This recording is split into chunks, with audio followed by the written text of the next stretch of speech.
Snow crunched beneath Jack Forrest's boots as he crouched beside a fresh elk track. The air smelled of pine resin, cold stone, and the kind of silence only the deep Montana backcountry could offer. He touched the damp earth, still warm. The bull had passed through here no more than 15 minutes ago. Jack adjusted the recurve bow slung across his back. No GPS. No phone. Just instinct and the tools he trusted. Civilization could burn for all he cared, he'd long since traded it for isolation and clarity. He moved uphill, avoiding dry branches. His breath plumed in the cold, fading fast into the trees. That's when the hum started. Low. Pulsing. Not mechanical, organic, like a massive insect vibrating just out of sight. Jack froze. The trees ahead shimmered. A ripple, like heat distortion, danced across the air. Then light erupted, white and soundless, engulfing him before he could even raise his hand. There was no pain. Just absence. He came to in darkness, on his back. Metal pressed cold against his skin. Straps bound his wrists, ankles, and forehead. His chest ached, raw and scraped like he'd been shaved by a belt sander. Something beeped softly nearby. Jack blinked. Above him, faint lights traced geometric patterns, no bulbs, no wiring, just veins of luminescence flowing like blood through the ceiling. The air smelled sterile, with a strange undercurrent, like burnt ozone and decaying herbs. Then came the silhouettes. They moved with precision, smooth as sharks gliding through water. For limbs, narrow heads, deep-set black eyes that didn't blink. Their skin shimmered faintly under the lights, shifting hues like oil on water. Subject awake, one clicked in a voice that sounded synthesized, too perfect. A curved lens descended toward his face. Jack grinned. "Let me guess," he rasped. "Anal probe comes next?" The creature paused. Another one tapped a panel, and the restraints tightened around his limbs with a hydraulic hiss. One of the aliens turned to a floating orb in the corner and spoke again. "This one exhibits sarcasm." "Noted." Jack twisted slightly, testing the bonds. They were strong, but not invincible. He filed away that data without blinking. "You boys don't talk much," he said, eyes scanning. "Can't blame you. I get real awkward when I'm the one doing the abducting too." The floating orb made a low hum and drifted closer to his head. It began scanning, lines of light sweeping across his skull, pausing occasionally. Jack stared at it, unblinking. His tongue pressed against a cracked molar on his upper jaw. He'd cracked it last fall chopping firewood and hadn't bothered with a dentist. But now, that crack was useful. Wedged into it was a sliver of copper, foil from an old battery he'd chewed apart during a panic seizure 3 minutes after waking. It had shorted a tiny field generator on the platform when he'd arched upward earlier, just enough to interrupt the restraint signal for one pulse cycle. They hadn't noticed yet. Good. Hours passed, maybe more. There were no windows, no clocks, just feeding tubes and muted clicks as machines examined, recorded, and categorized. He was moved to a glass-fronted cell, arms free now but constantly monitored. Every surface was seamless, the door flush with the wall. The light never changed. Jack paced, counting his steps. 12 by 10. Ceiling 9 feet high. Ventilation grate at the top corner, the only thing with a discernible seam. They thought he was an animal. A sample. He was going to teach them otherwise. The next time the orb entered, Jack was lying on the floor, limp, eyes half-lidded. 2 guards followed it in, taller than the medics, armored in a shimmering material that pulsed with their movement. They scanned him. Nothing. No motion. Heart rate slightly elevated, but within expected range. Specimen in dormant state, the orb translated in monotone. One stepped closer. That's when Jack struck. He rolled hard, sweeping the alien's legs from under it. In the same motion, he ripped a vent panel free from the wall, loosened earlier using friction from his boots, and swung it upward. It cracked against the alien's jaw. No blood, but the thing went stiff and dropped.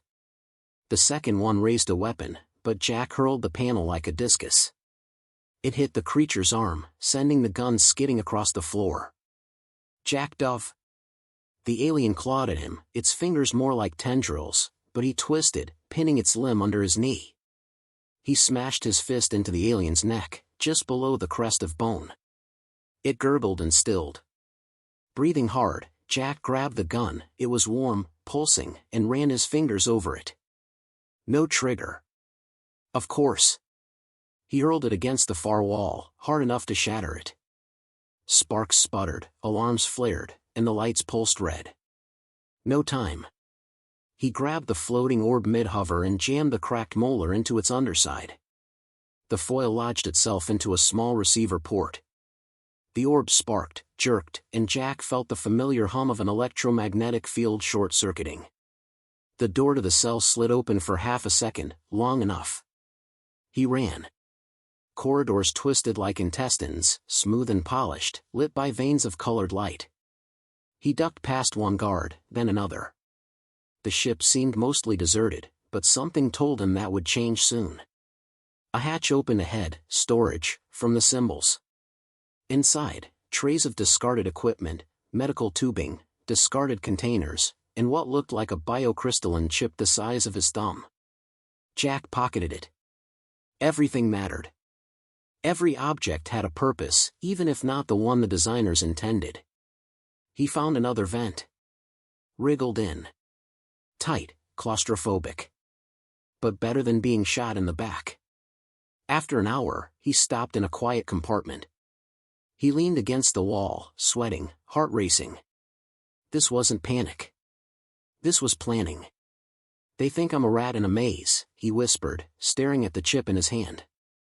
They forgot humans build mazes too. A plan was forming, one that didn't involve just escaping. No.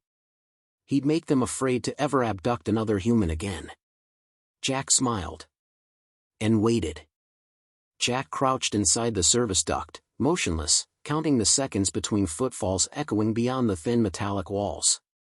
The air tasted of static and lubricant. His back ached from the cramped space, but discomfort was familiar, it reminded him he was still alive.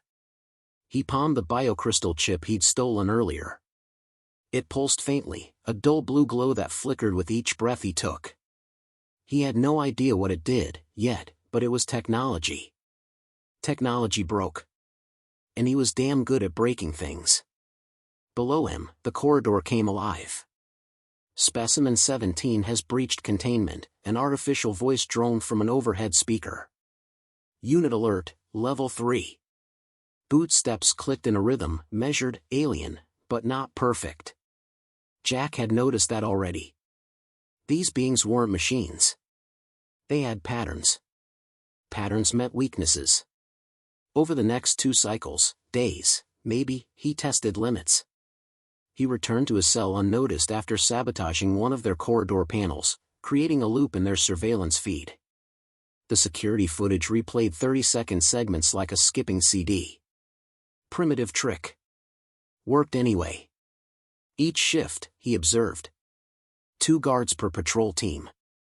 Never more. They communicated with gestures and those hovering orbs. If he timed it right, the orbs could be baited, pulled, even overloaded.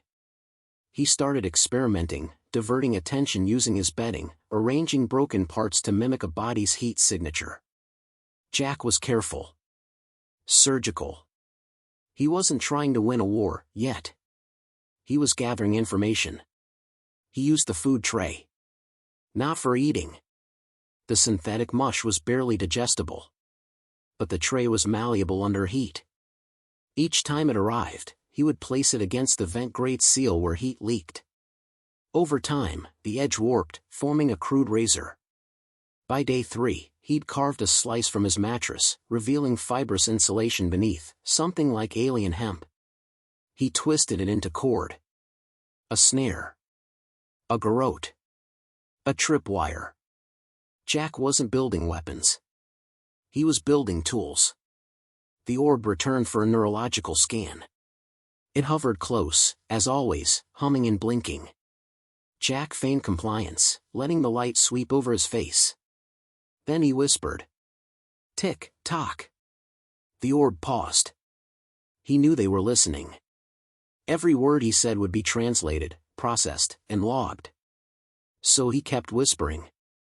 They're not going to believe what happens next. He let silence settle. I'm not afraid of dying. Are you afraid of failing? The orb trembled slightly, an artificial reaction, maybe just environmental, but it registered. He could feel it. Somewhere, a scientist or strategist was watching. And sweating. Commander Zelvar paced before the observation deck, his talons clicking against the smooth floor. His subordinates stood motionless, but tension hung in the air like heat. This human continues to adapt, the orb reported. His neural patterns resist simulation insertion. Hypotheses, extreme neuroplasticity, unpredictable survival traits, psychological defiance. Zelvar stared at the image on the screen, Jack lying on his cot, one hand tucked beneath his head like he didn't have a care in the universe. He should be broken, Zelvar hissed. He is learning us, the orb offered. Zelvar narrowed his eyes. Then let's teach him something new. The next day, Jack's world shifted. His environment changed. The sterile white cell was replaced with a simulation, Earth-like, open, with chirping birds and a running stream. A hallucination powered by alien tech. He stood in a forest clearing, shirtless, his gear gone. The sun overhead was familiar. Too familiar. They were trying to disorient him by giving him home. Nice try. Jack knelt by the stream. It looked like water. Flowed like water. But it didn't smell like water. No algae. No minerals. Too perfect. You're poking the wrong bear, he muttered. A figure appeared across the stream, his father, long dead. Laughing. Jack smiled sadly. That's low. You should have gone with my dog. I liked him more. He turned, walked away, ignoring the illusion. The landscape glitched. Then it collapsed. A cold steel chamber replaced it again.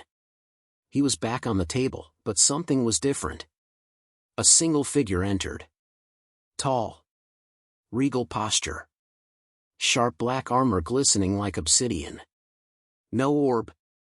Just eyes, bright silver, unblinking. Human, Zelvar said, his voice a mechanical purr. You resist. Admirable. But futile. Jack squinted at him. You here to monologue or die?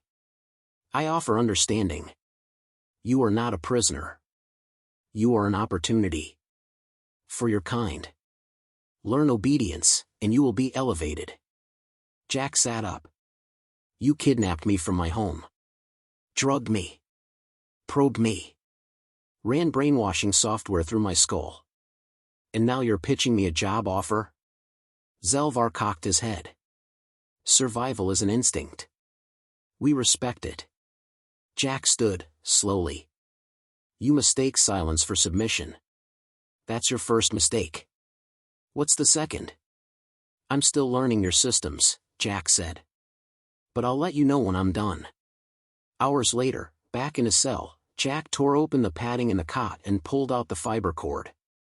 He tied one end around a vent pipe and the other into a noose, not for his neck, but for a foot.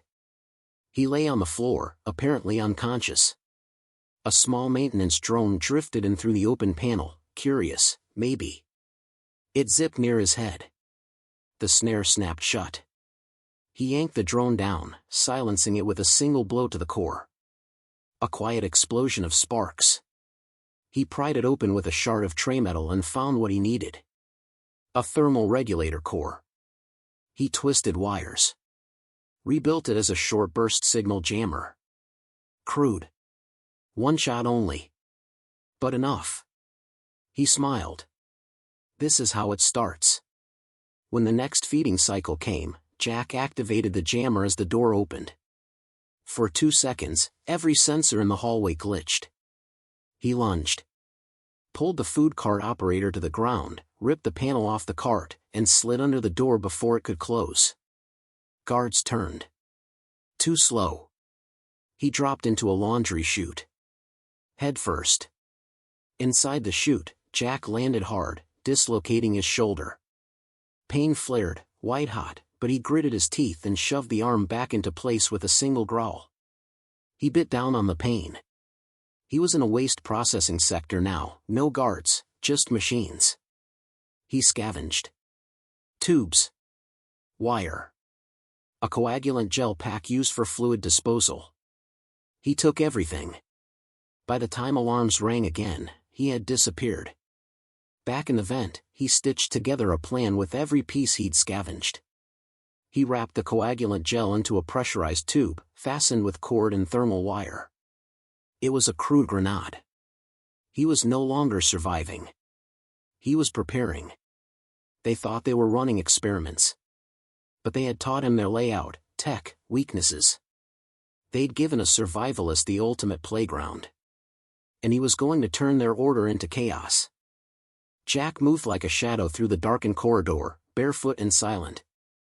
He wore stripped-down guard armor, stitched from scavenged padding, duct mesh, and a chest plate ripped from a medical drone. It didn't have to look right. It just had to buy him time in the chaos. Alarms pulsed red overhead. Sirens chirped in short bursts, localized, controlled panic. The ship hadn't locked down. Not yet. Jack had made sure of that. Earlier, he'd spliced the severed signal wire from the drone jammer into a control panel in Waste Sector 6. When activated, it looped emergency signals between systems. The result, half the ship thought there was a fire in the med bay, and the other half thought life support was failing. That gave him a window. Small. Sharp. Perfect. Jack slipped through the side access to Engineering Core Gamma. A pair of guards, tall, angular, and armored in that iridescent alien polymer, flanked the main control module. He didn't hesitate. He dropped his handmade grenade at their feet and dove backward. The explosion wasn't loud, but it was effective. Coagulant gel sprayed out, instantly solidifying into thick foam that hardened in seconds. One guard froze mid-scream, locked in place. The other tried to pull its weapon, but Jack drove his makeshift spear, a sharpened tool shaft, through its side and twisted. The alien fell. He snatched a biometric chip from the downed guard's wrist. The doors ahead hissed open. Jackpot. Inside, the engineering deck glowed with shifting light. The ship's core, a crystalline reactor spinning within a gyroscopic cradle, pulsed like a beating heart. Alien code scrolled down the walls in holographic script, flickering with data. Jack stepped forward, scanning the room. He found what he was looking for, the environmental controls console. Its interface was pressure-sensitive, meant for three-fingered hands. Didn't matter. He jammed the stolen biocrystal from Chapter 1 into the panel. Lights flickered. The ship groaned. Then he whispered into the system's voice node. "Open all specimen cells." The console whined in protest. He slammed a pipe into it. "Open them." Across the vessel, containment chambers unlocked. Doors slid open. Silence gave way to chaos. Hundreds of life forms, captives, prisoners, abductees, stumbled into the hallways. Some screamed. Some ran. Others just stood in disbelief. Among them, a hulking creature with translucent skin, three-eyed feline bipeds, a humanoid female with bark-like skin who simply began to cry. Jack didn't wait to greet them. He spoke into the emergency PA system he'd rerouted. "This is not a drill. You're free.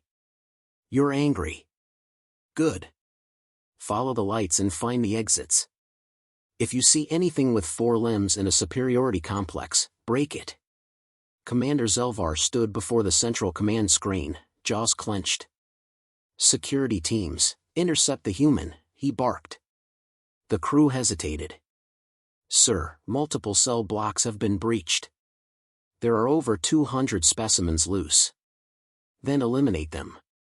Some are armed." Zelvar's claws tapped the armrest. This was a mistake. We should have dissected him immediately. Behind him, the orb trembled.